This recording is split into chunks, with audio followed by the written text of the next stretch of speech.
Good afternoon, everyone. Welcome to today's market stream.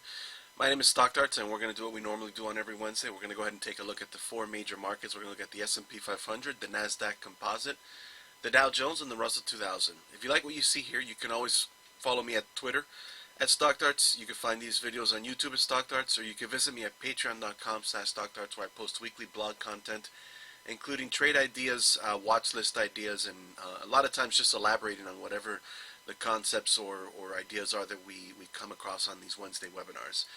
If you like what you see also, you can, if you have a chart request you want to add, or you have any questions, you can always just ask here in the chat, or you could just ask them on Twitter. I'd be more than happy to answer them. Other than that, let's go ahead and get started. First thing we're going to do today is take a look at the S&P 500.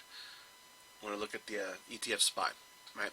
So we discussed last week a potential for a market reversal, something that we've been anticipating for a couple of weeks now, and we finally got one with a strong drop towards the end of the week. And then we had a bit of a bounce this week. This was something we were anticipating on Monday.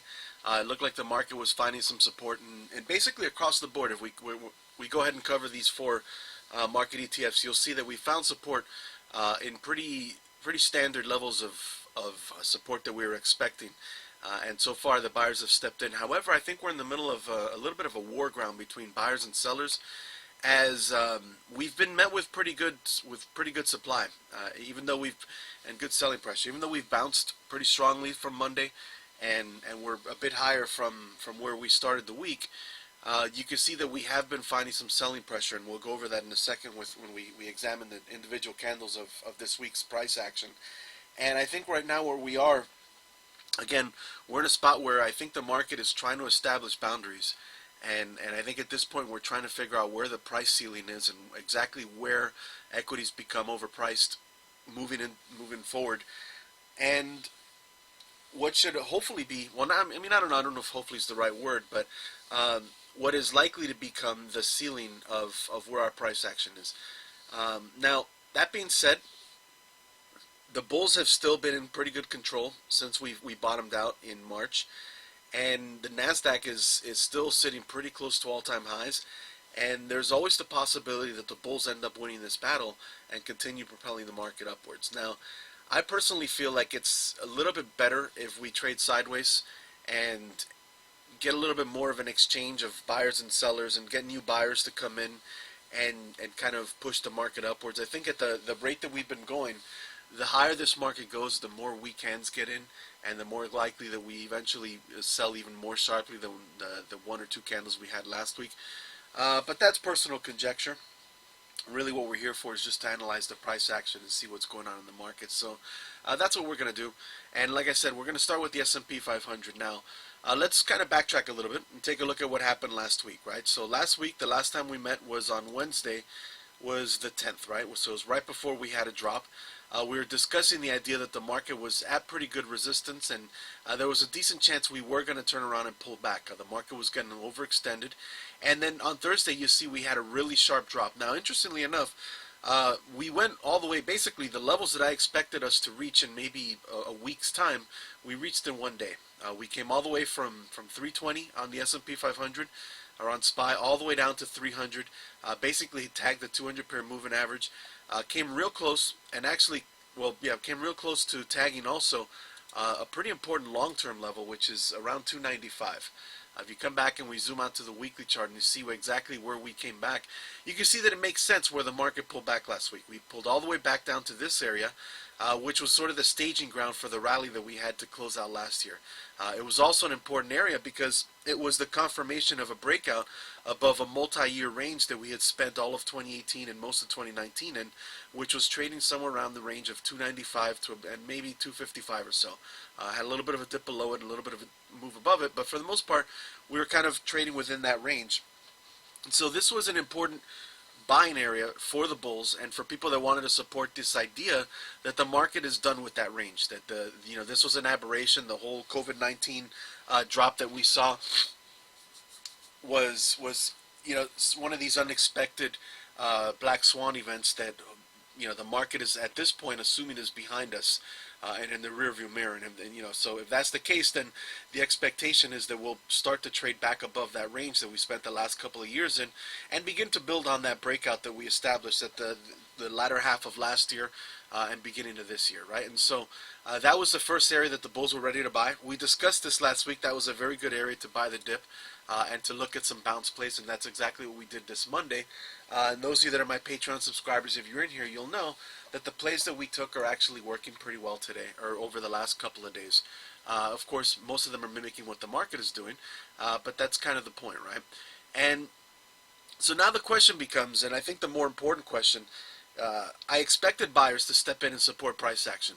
The real thing now is, are there enough buyers to push us through the highs that we started to establish last week, or are we going to find more selling pressure as we come back up and fill that gap and return right back to the scene of the crime, at which point we probably turn around and head back? And if I had to assign a likelihood to it, I would say it's more likely that we will be met with more selling pressure over the next couple of days and turn around and start to head back and start to retest some of these areas that we're starting to print. However, as you can see, there's very strong demand. And as long as that demand persists, we're going to continue kind of going back and forth. And I think that's kind of the process, and that's how tops and bottoms are established. You'll notice even this very nice V-bottom that we had back in March when we turned around from the pandemic crash and started making our way back upwards, even that really wasn't that much of a V-bottom. There was a lot of back and forth and a lot of changing of shares back and forth between buyers and sellers before we finally establish a new uptrend. I think that's kind of where we are right now, is the sellers are beginning to put more of an imprint on the market and trying to push the market back down. Now, if we zoom in, just to show, we dropped down to about 200. Then the next day, we basically had another bad candle, and then we kind of rallied into the afternoon and ended up forming sort of a hammer, right? And then we ended up on Monday printing a nice bullish piercing candle, right, where we came up and we basically almost covered both of these two candles, or at least up to the halfway point. So that's a nice bullish turn of events, right? And that's a pretty bullish candle. However, this next candle, which is yesterday's candle, a hammer candle, as you start to move forward, isn't really that bullish, right? It's not bearish because, again, you're closing close to the highs of the day. But what ends up happening is this is showing you that there are selling pressure, that there's a lot of selling pressure. We gapped higher, and we opened at 315, and we sold all the way back down to 307 before buyers stepped in and started to push the market upwards, right? And again, we're doing the same thing today. We opened up and we sold at the open, and now we're starting to rally and we're getting right back to these levels. But what it's showing us is there's plenty of buying, there's plenty of demand, but there's also plenty of selling pressure as the opens are sold off, and as these moves upwards are met quickly with supply and with people taking profits and kind of getting back out of the trade, right? And so what we have right now, like I said, is a little bit of a war ground where we have a lot of supply and a lot of demand, and we're trying to figure out which one is going to outnumber which one. And like I said, we're likely going to continue upwards into today or maybe tomorrow and start to maybe try to fill this gap. And then becomes the question of, is there enough demand to push us through or not?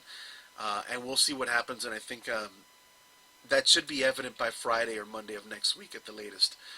And at that point, we'll really see if we need to come back and retest some of these levels, or whether we're going to push forward and start to make our way upwards. Now, for us right now, the point isn't really to guess which one of those scenarios is going to happen. For us right now, what we want to do is establish what happens if those scenarios come to fruition.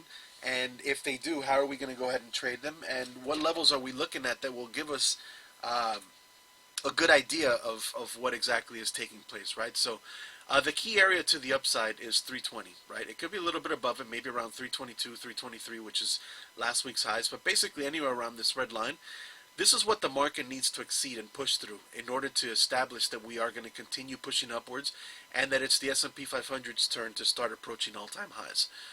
We'll get to the Nasdaq in a second, and you'll see the Nasdaq is a little bit more of a bullish chart than what we're seeing right now on the S&P 500. The S&P 500, while it's still bullish in the intermediate term, in the short term, you can see there's a lot of overhead resistance, and we're still kind of struggling to kind of overcome a range that we got knocked back from. Now, overall, we're still in a good spot here. We're above the 20, we're above the 200, we're above the 50-period moving average, so we're above all the moving averages, And the intermediate moving averages, the 20 and the 50, are all nicely moving upwards again.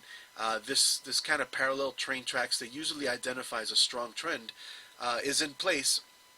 So, in the intermediate term, it looks like we want to push upwards. But if you look at the long term, you look at the 200 period moving average, it's just flat. It's just basically sideways, indicating that in the longer term, we're still in a sideways market.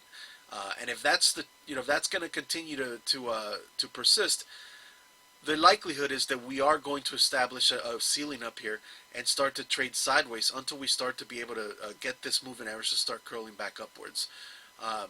And so, there's a little bit of give and take here between what's going to end up happening. But the key level to the upside is 320. If we can push past that, then there's a decent chance the market wants to make its way up to 331. And if we push past that, that's what you should be looking at, is for more selling pressure to start establishing itself as we approach all-time highs. Now, if we falter and lose that, then I think it's going to be a quick move right back down to this week's lows and last week's lows, right around the 200 period moving average, and possibly a little below it, and maybe start to challenge that 295 area. Now again, 295 is a pretty important area. It's a pretty strong level, and it will likely be met with more buying and more demand as we approach it, and that'll be the key level to the downside. If we lose that level, then it becomes very clear that this is the ceiling for the near-term future. And at that point, we likely will come back. Obviously, the 50 period moving average is right below it, but we're likely going to push below that and start maybe testing somewhere in these low 290s. I doubt we make it all the way to 274, which is the next real key level of support. Anytime soon. I think we could eventually reach that level, particularly if we lose the 200 period moving average, we lose this 295. Eventually we'll get back there, but I don't think it'll happen in a week. I think it'll still be a few weeks of price action before we get there. But that would be the next very important price point, and I think a price point that we're not really ready to go below. So that's kind of a really important area for you to watch. If you're going to be short this market, if we start to sell off, and you want to short, I think that's a really good area to look at taking profits. And if you're someone that just wants to trade to the long side, that's an area that you want to look at as a pretty good long-term buying area, as it is likely going to be defended pretty strongly. Now, there is more room to the downside before we hit those long-term levels like 255 we discussed earlier, but there's going to have to be a major shift in the news flow before we start to really challenge anything below the 280 area. Basically, we're going to have to see a big surge in new COVID infections, a surge in people going to the hospital, the threat of businesses having to close down again. I think that's the kind of news flow we need in order for the market to come back down to these levels. So I think overall we're pretty safe from that. I think we're still basically just establishing where the top of this price range is. I think the bottom of that price range is going to be decided much later when we have more bad news, or if the Fed starts to change their stance on how much stimulus they want to print. And I don't think that's anything we need to concern ourselves with right now. I think what we want to worry about is some of these shorter term levels, because right now, again, the market is still in kind of transition. We've had a very, very nice move upwards, and I think we've reached what I consider to be pretty lofty heights. And it's going to take a lot of good news to push through that, and I don't know that we're really there yet. But however, in contrast to what I'm thinking, we'll look at the Nasdaq now, and you'll see a bit of a different picture. Again, very similar to the S&P 500 in the way we establish support. Right, we had the strong sell-off on Thursday. Then we had the nice bounce, and we found support at the 20 period moving average. You'll notice that the previous all-time highs, around 237, that we established in February, that was really a good turning point for the market. Now you can see we did breach it on the two sell days, but then the day that we bought today on Monday, or this week on Monday, we were able to kind of come back and establish price action above that, and that led to the gap higher yesterday and then the gap higher today. Now again, as bullish as it looks to be nice and climbing upwards, these hammer candles, these floating hammers, that's not really a sign of all-out bullishness. That shows that there's a lot of selling pressure that is still popping up. And as we approach last week's highs, you'll start to see more of that selling pressure come in. And again, I think that we are in the process of establishing what is likely going to be the price ceiling for the near future.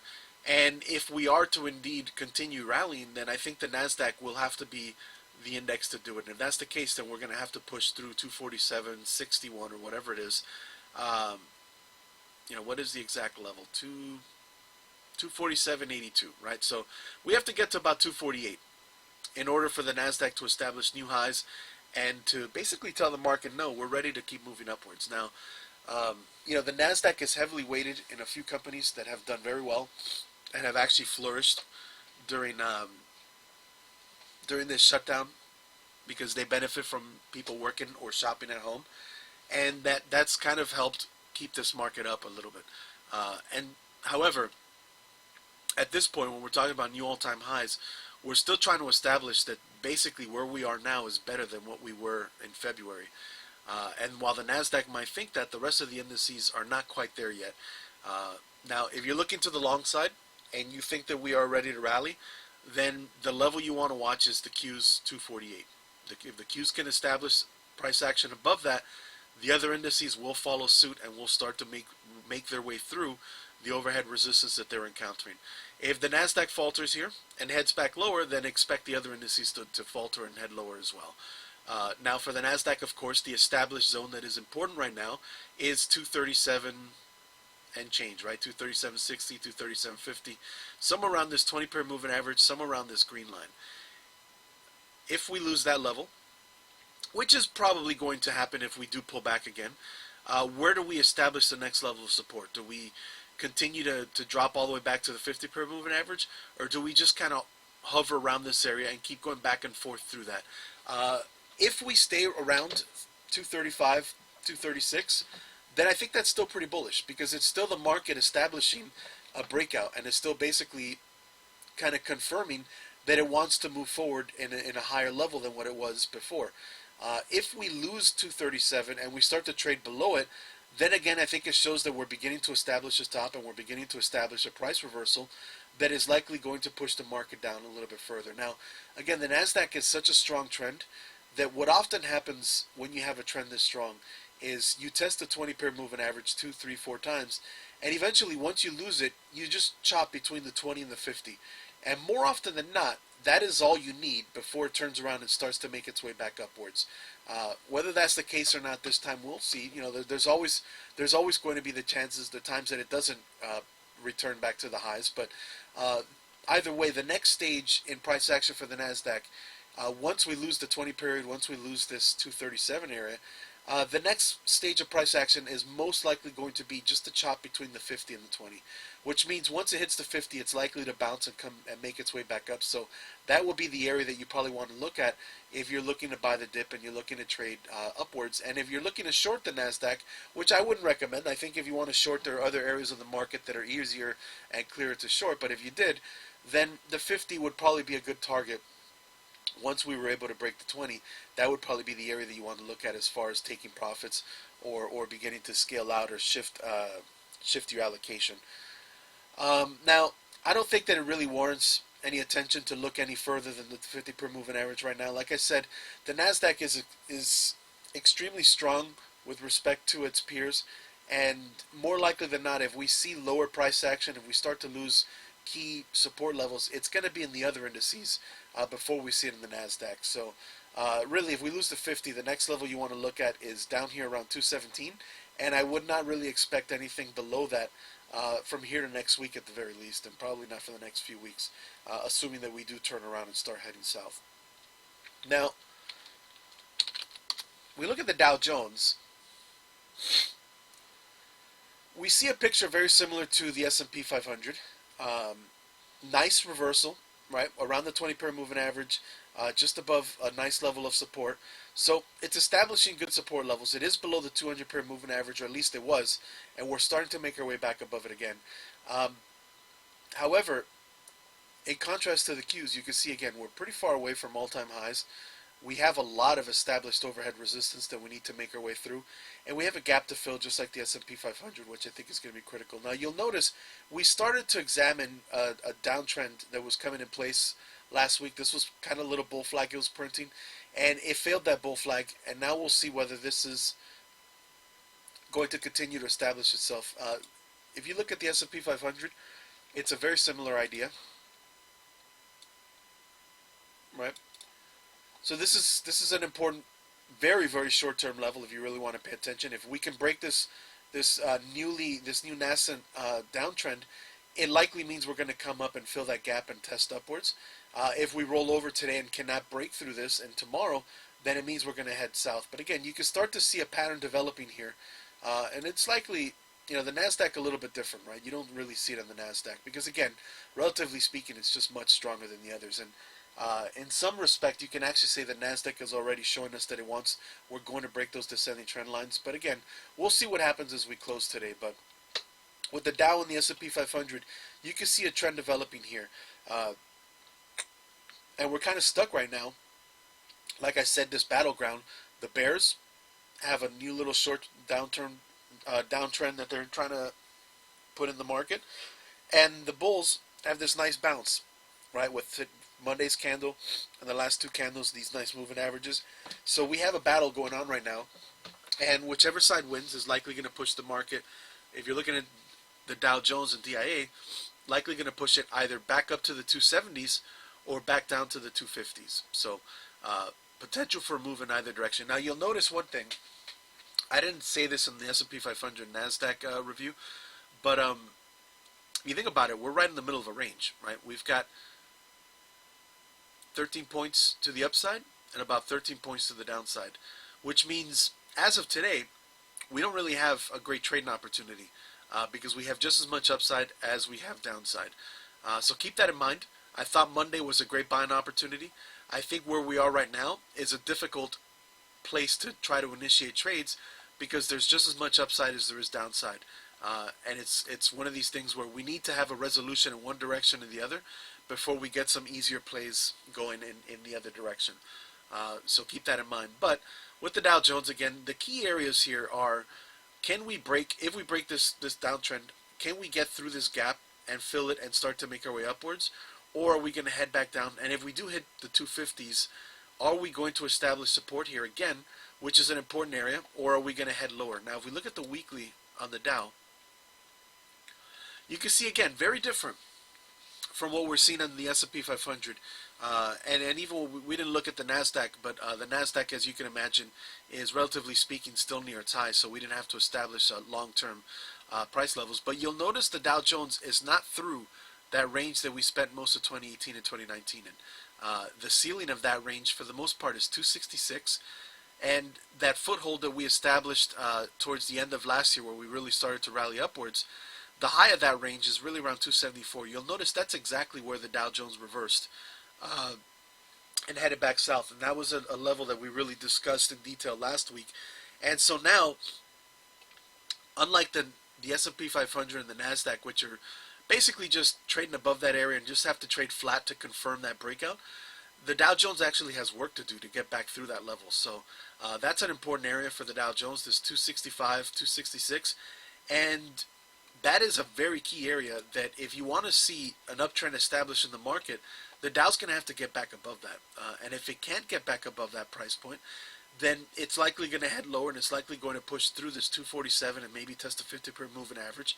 And you'll notice we're not quite as far away from this white line, which was pretty critical, and the 233 level. And again, this white line is basically, it denotes this March 11th, March 12th overnight move where the market really started to accelerate to the downside and what eventually became the bottom. But this is where the NBA decided to postpone its season, and a lot of major sports did as well. And that's a really clear level that we have been really working to establish as what was resistance turning into support. And much like the S&P 500 and the Nasdaq, I don't expect us to get back below that unless there's significantly poor news that comes out. But you'll notice the Dow Jones, we're not that far away from there. So if one index is going to get there, I mean, IWM will be the first, but the Dow Jones would be the next. And so we want to see this level around 247 and 250 hold a support and really establish support when we do, or if we do pull back. And again, that should likely be a good area for profit taking for shorts and for bulls to want to look at buying the dip is somewhere in the 250 to 240s. But the Dow Jones is going to be a little bit iffier because there's a decent chance, as we just saw, right, it actually broke the 20-period moving average, while the S&P 500 Well, the S&P 500 did as well. And while the Nasdaq did not, right? So there's a decent chance, as the week appears, that they will breach the 50 period and maybe dip a little bit below that, and that's going to be an important area for us to watch as we kind of see where we establish the new sort of low range as we try to move forward. Now, again, I think the market needs to trade sideways for a while. I think we need to digest where we are and really start to see exactly how we're going to open up and how businesses are going to respond, and as workers get back and start working again.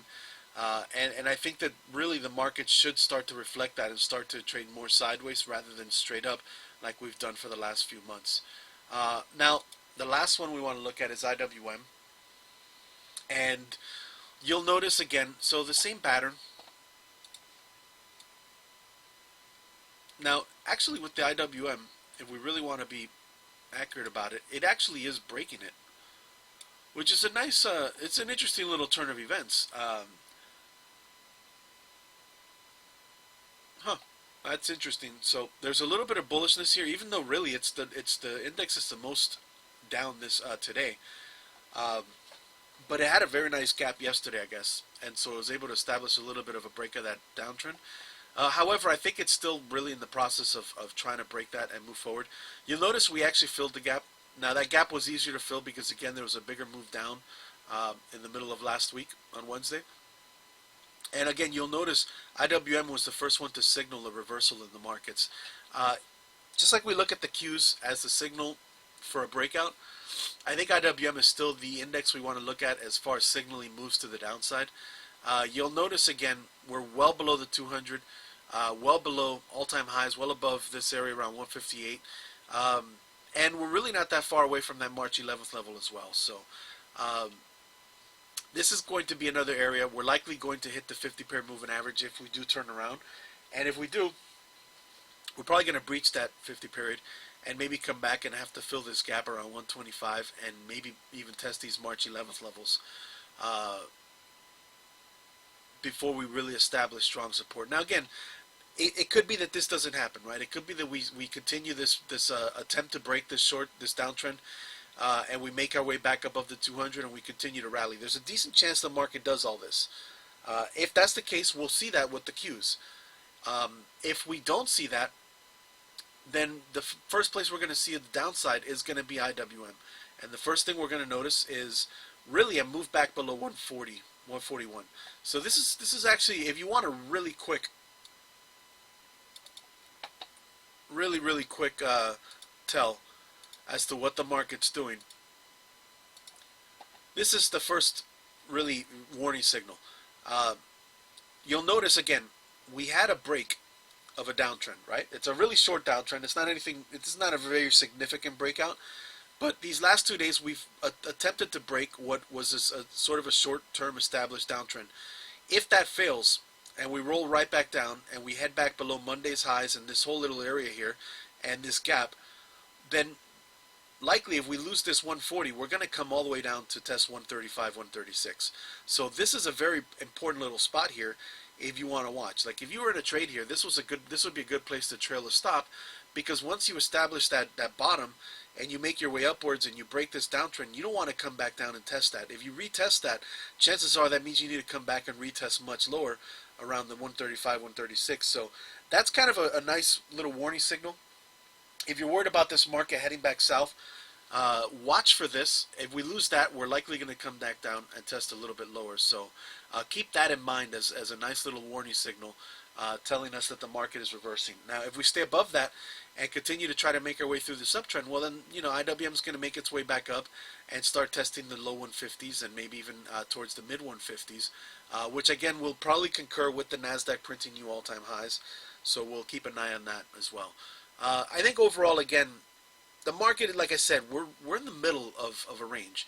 Even on IWM, if you'll notice, what do we got? We've got about 10 points of upside to about 153, and we've got about 10 points of downside to about 133, which was Monday's lows. So we're right smack in the middle of an established price range, and we could just as easily make it back to the top of the range as to the bottom of the range, which makes trading right now a pretty difficult endeavor. And so kind of elaborating on the idea we discussed last week, there are times when the market is easy and it's you want to go ahead and be aggressive with trading, and there are times when the market is not easy, and this is one of those where there's too much uncertainty as to where we want to go right now, and this happens a lot during when the market is in these stages of transition, like it kind of is right now, where it's trying to establish exactly where the top of the range is, or if it's going to push through that top. And until it actually does so conclusively one way or the other, we're going to have a lot of back and forth like this, and we're going to be stuck in a lot of these ranges where it's not good. You don't have good parameters right now to go long or short. And unless you want to manufacture your own range by saying, maybe establishing that this 140 is an important stop zone, and in that case saying, well, you have more upside because you'll stop out if you drop below that, well then you really can't trade unless you go ahead and manufacture these kind of really tight risks zones. And it could be done to the downside as well, right? Because if you go ahead and look at the S&P 500, you could basically say the opposite and say, as long as we don't break this this descending trend line, then we're likely to head south. And if we do break above it, then we're likely to head north, right? So you can always say maybe 315 is your line of demarcation here to decide whether we're going to make our way upwards or downwards. But unless you're actually going to try to do those kinds of tricks, you're really better off just waiting until we make our way back towards these established levels, either to the upside or to the downside, at which point you get a much clearer picture of what your risk and reward is and how your trading setup can be obtained. Okay, so that's the four major markets. Like I said, a little bit of uncertainty this week because we've already had the bounce we were looking for, and now we're in the process of establishing whether that bounce is going to make its way all the way to the highs or whether it's going to fall short and lead to another retest down back to lows. And we'll get resolution to that pretty soon because obviously we need to either break this downtrend or follow suit and head right back down, right? So we're right there. We're right at that edge of contention, and it's kind of the case across the board as we went through and looked at all four of these indices. Now, let's take a quick look at the U.S. dollar. Not a lot to discuss with gold, silver, or even oil, so we can move on to the chart west pretty quickly. If you guys have any charts you want me to look at, feel free to type it in. I'd love to see what you guys have. Maybe you found something that I haven't found. Maybe you have, or even if it's just a question you have on a pattern. Thank you, Fat Boys. I'm glad you like what you're seeing. Hopefully this kind of stuff helps you get a better idea of how I read price action as well. All right, so the UUP, the U.S. dollar index, we discussed last week the potential for a relief bounce coming in on the U.S. dollar because it had dropped pretty quickly and pretty steadily and was reaching some levels of support. So last week when we looked at it, you can see we were kind of heading right back into this 25. Last Wednesday is exactly where we hit the lows.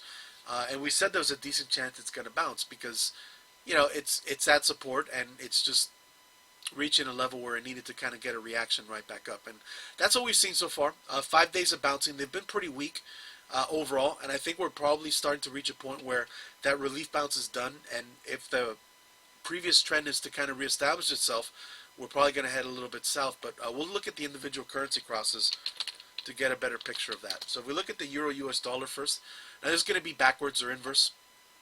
In this case, the euro, since this is a chart of the euro, up is good for the euro and down is good for the US dollar. And so again, you can see the dollar had the nice little relief bounce as it started to make its way back down.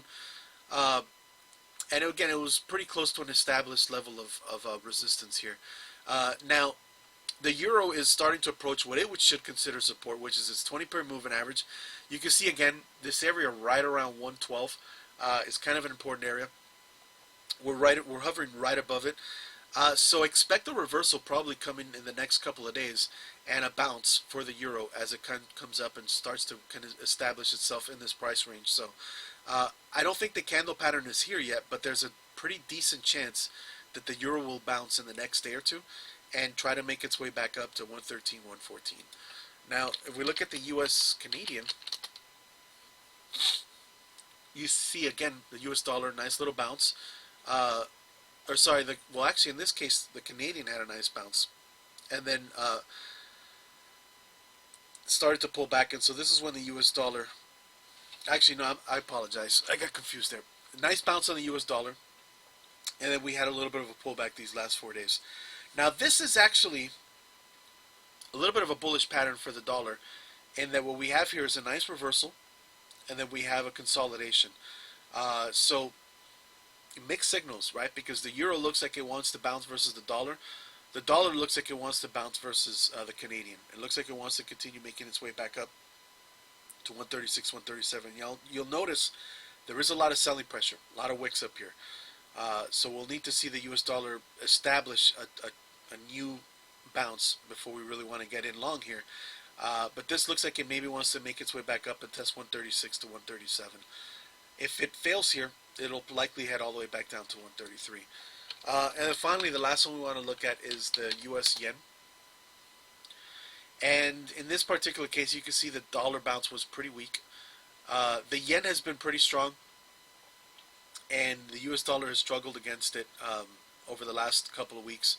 Now, interestingly enough, the U.S. dollar was picking up some strength as the yen started. The Japanese government had decided to do their own stimulus, and the U.S. dollar had started to pick up steam. You can see it here around the beginning of May, and then again around the beginning of June.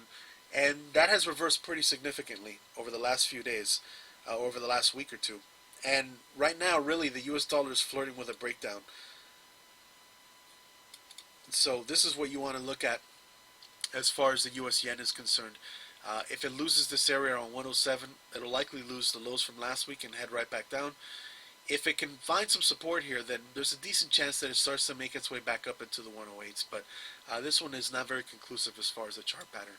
Now, let's look at oil first, and then we'll look at gold and silver. Still going to be a while before we can get through that wick. And unfortunately, TradingView, if I could just delete that candle, I would, but it doesn't let you do it on TradingView. So here's a 4-hour chart, and we're going to back up a decent amount. And again, you can see, basically, oil has been in a very steady uptrend. Again, showing that the market is anticipating a return to normal. And we're almost back to the $40 price point. Now, you'll notice, I mentioned last week that 40 should be a good ceiling. We had a little bit of a double top here, right, where we came up and we tested 40, we failed, came up and tested right around 40 and failed, and headed right back down. Now, we actually bottomed out around 35, 34, and we made our way back up. That's actually a $5 range, even though it doesn't look like it because of how big the move on oil has been over the last couple of months. But this is actually a pretty decent range here between 40 and 34, 35, right? So we have a little bit of an established pivot zone here.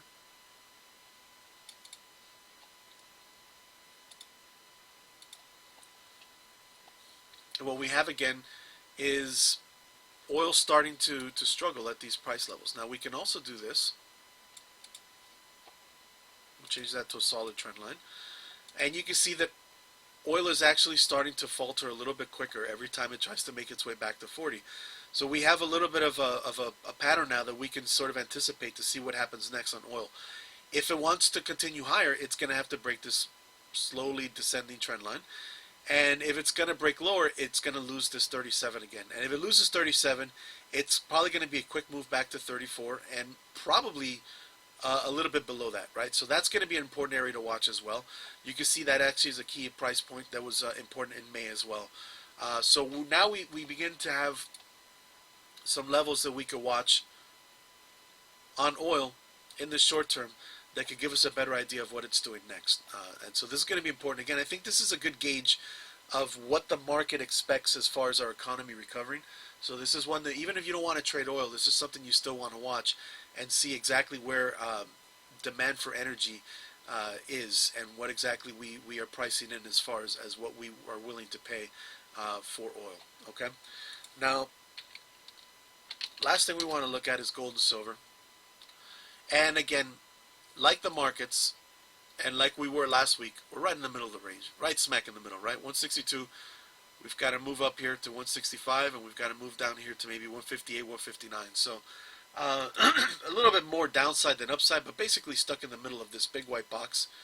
And until we see a change in that, really it makes it difficult to trade.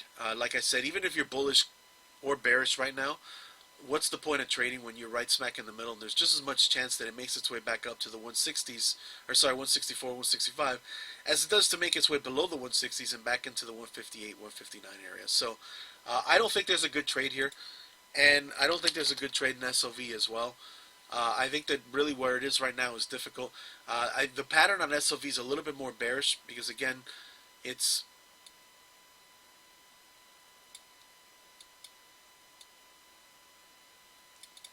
basically lost a pretty key level here around 1637, 1638, and it's trading below it right now.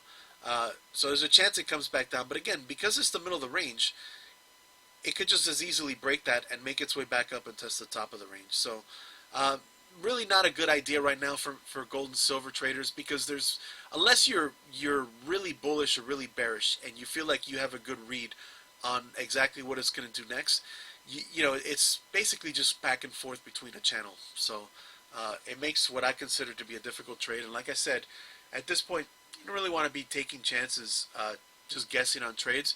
You want to make sure the trades you take are the ones that give you the best chances of success. Okay?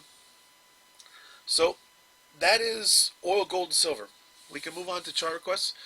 Anyone has a chart request? I'd love to see what you guys are looking at. Fat Boys, you said just for fun, you still see Tesla 1300. I don't think at this point, I don't think Tesla has a ceiling. I think this is a great long-term stock. This is one I'm very happy. I added a lot of Tesla in March, like March 19th, I think was the day that I added.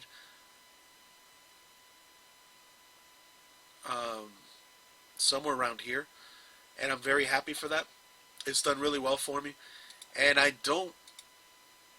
mean, you know, it's at highs, right? And like the market, I anticipate that we are establishing a ceiling. So is 1300 something that we can expect soon? No, I don't think so. I think more than likely, like the markets, Tesla is probably going to eventually hit a ceiling here and start to trade sideways. But long term, I don't see anything wrong with this stock. I mean, it just broke 1,000 for the second time, and it's really just, it's such a strong stock. It's one of the leaders, and I mean, I think long term it's a great stock. Now short term, I don't know that I'd trade it at the moment, right? I wouldn't short this, and even though it's having a little bit of a breakout over these last couple of days, I think there's a lot of overhead resistance right now as it hits new highs, because again, I think the market has reached the point where it is going to stall out. And so I think that names like Tesla, names like Amazon, names that I'm long and very happy with, I think are going to start to slow down and hit. You can see again, look at the selling pressure on Amazon as it hits these levels around 2700. Now again, it's bullish as it continues to make its way upwards, but I think that these are starting to run out of gas, and I think they're starting to get tired. But I'm still going to hold them. I'm not getting rid of them because there's no reason to get rid of them because they're long-term holdings. And until something changes, there's no reason for me to change, you know, to get out of them. But swing trade-wise, I'm not, you know, there's nothing here. You know, I wouldn't want to be the guy chasing at 1,000. You know, even if it goes up to 1,300, it's not going to do it in one move. I'd rather be the guy buying the dip at 1,000 as once 1,000 is established as a good floor, rather than being the one trying to chase the price action up at these price levels. Okay. But no, you know, we discussed it. I think, when was the last time I talked to you about this? You DM'd me about it probably 2 or 3 weeks ago, as it was establishing this move, I believe. I think we talked about it around the end of May. And I told you I liked it a lot, and I thought it was going to be, you know, a good strong move, and it's done that. It gapped higher that next day, flagged, and then it's just made its way upwards. And I still think there's about 2 weeks ago you said so, yeah. And I don't, nothing has changed. I think the long term look of this stock is still good, and you know, I think its fundamentals continue to improve, and it's one of these stocks that just, it's going to keep going up. Now, you know, you still want to wait and be able to play the proper price patterns and make sure that you don't chase it, but I still like it long term. There's nothing that has changed as far as my outlook is concerned. The only thing right now is the trading opportunity is not as easy or as clean as it was back in the 800s. That's the only thing that's changed on it. Okay. I don't know if you took any of the trades that we mentioned on Monday, but NXPI has done really well for us. So for those of you that are here that maybe aren't on the Patreon subscribers, one of our long trades this week was NXPI, and as you can see, I had a very nice reversal on Monday, big move up, and is kind of already reaching really our secondary target. I'm likely going to give it a small chance to push past that, but I'm going to be pretty quick on the trigger as we've already approached kind of what I consider to be the top of its short-term range. And, I think at this point, I'm pretty happy with the bounce that we've gotten. And now it's a matter of seeing exactly where the market goes. Like I said earlier, if the market tries to push upwards, then I'll hold a little bit to see if it can get above it. But I've already scaled out of a good portion of the trade to lock in profits. The other thing we looked at was oil, right? And actually, Fat Boys, you had asked me a good question, and so maybe this is a good time to elaborate on it. Now, this trade not working out quite as well. It's up a little bit over the last couple of days. It is struggling a bit. It did hit one of the first areas that we wanted to look at scaling out, but it's kind of really struggling to keep upwards. But trying to establish a bounce, and again, you can see the bounce on some of the weaker areas of the market not quite as strong. And this might be a trade that ends up maybe not working as well. But we still have a chance of it kind of finding some support here and getting a foothold and keeping upwards. So the question Fat Boys had asked me, for those of you that are here, was he likes Valero. He thinks Valero is a stock that he likes to trade more than Exxon. And my response was, you know what? They're basically doing the same thing. So you could trade either one. You look at Valero, and it basically did the same thing over the last 2 days. Now, the pattern is a little bit different, right? But in reality, it's still kind of the same idea, right? We have...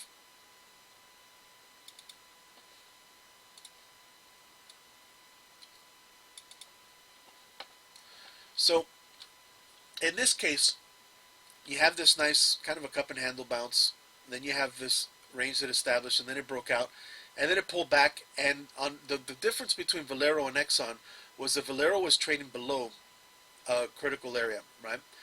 And it came down, and then we had the same reversal pattern develop where you had the drop down to the 50, and then the little hammer doji, and then Monday's bounce. And then it kind of came up, and you can see where it faltered.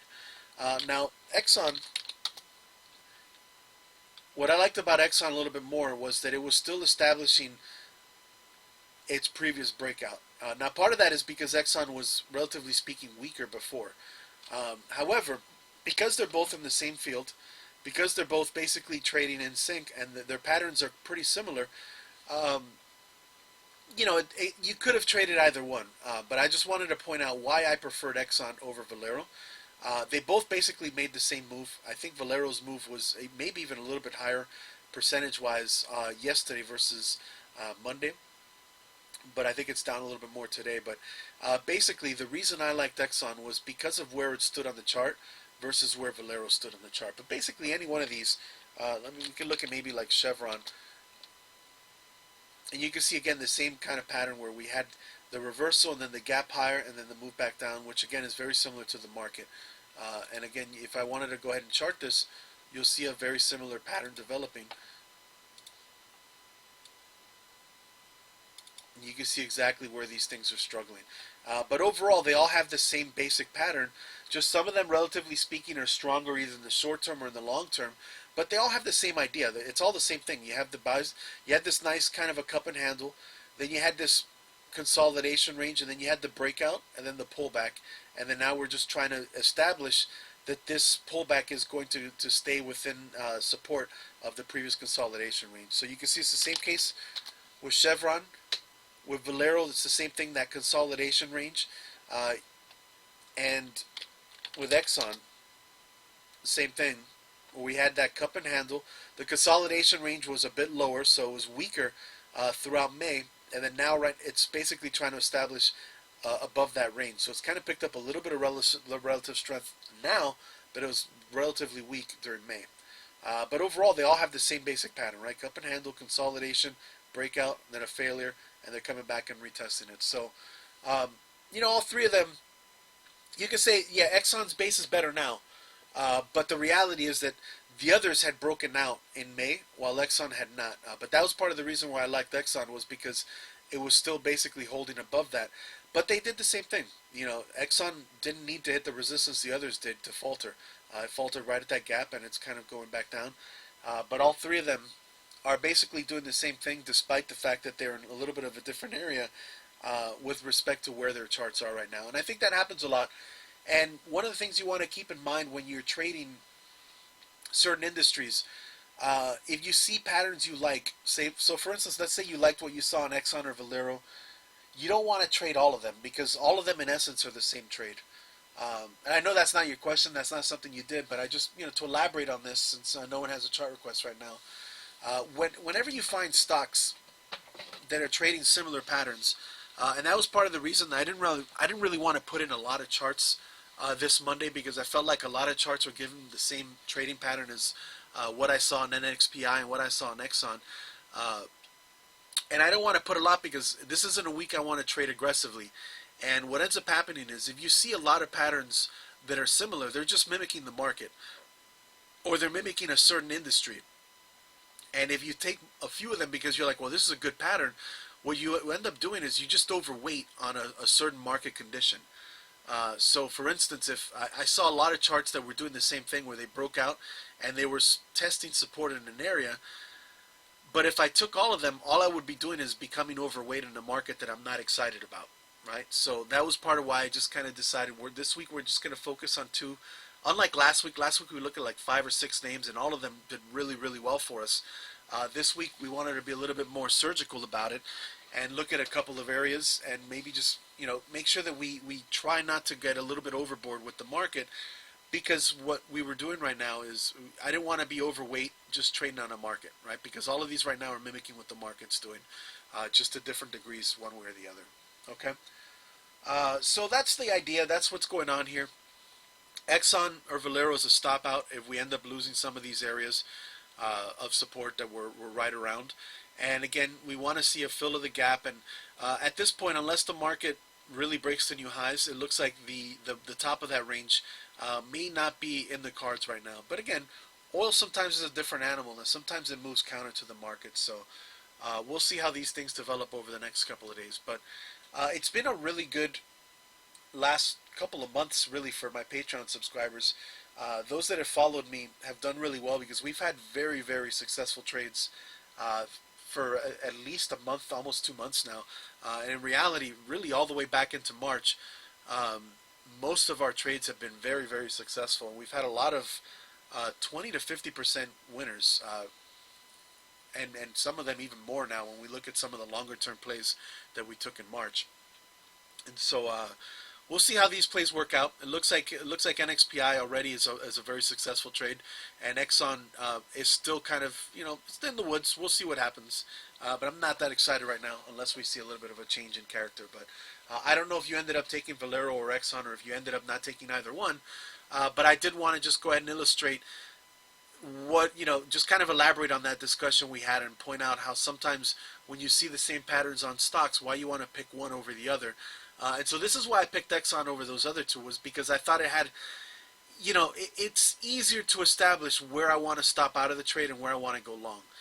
Even though they're trading very similar and they're going to probably do the same price action one way or the other, this is why I chose this one, was because it's easier for me to make a decision. And I think sometimes that's a little bit more critical when you're trading.